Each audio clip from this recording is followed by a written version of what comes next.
Corona కాలంలో కూడా నేను తెలిసిన వైసీపీ పాలనలో అక్కడక్కడ అరాచకాలు జరుగుతుంటాయి. అట్లే కడపలో ఒక అరాచకం జరిగింది. అతనికి ఫోన్ వచ్చింది షెడ్యూల్కి. రాత్రి 12కి ఫోన్ చేశాడు. ఫోన్ చేసి ఇట్లా జరిగిందంట, వెళ్ళాలా అన్నాడు. ఇప్పుడు ఎందుకే పొద్దునే పోవాలి, పొద్దున పోతే అట్లా సార్ ఇప్పుడు వెళ్ళకపోతే పొద్దునకి మారిపోతుంది సీనియర్లు. అయితే జాగ్రత్త, నాతో టచ్ లో ఉండి నా ఫోన్ ఓపెన్ లో ఉంటుందని వెళ్ళాడు.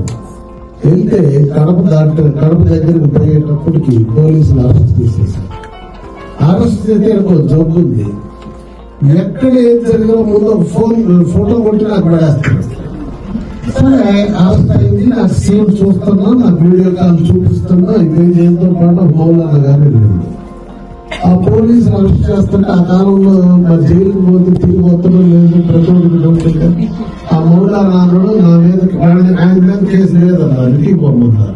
నేను పోను, నేను కూడా ఆయనతోనే ఉంటాను అని ఆయన కూడా జైలుకి పోయాడు. జైలుకి పోతే 4 రోజుల్లో జగన్ జైలుకి పంపించిన వాళ్ళలో 4 రోజుల్లో జైలు వచ్చిన వాడు ఒక్కడే వాడు. ఎక్కడ వచ్చిందో తెలుసా?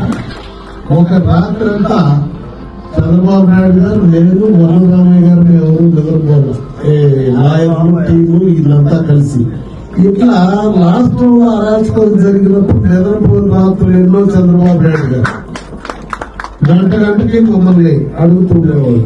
మేము లైన్ లో ఉండి చెప్తుండేవాళ్ళం. సరే అయిపోయింది.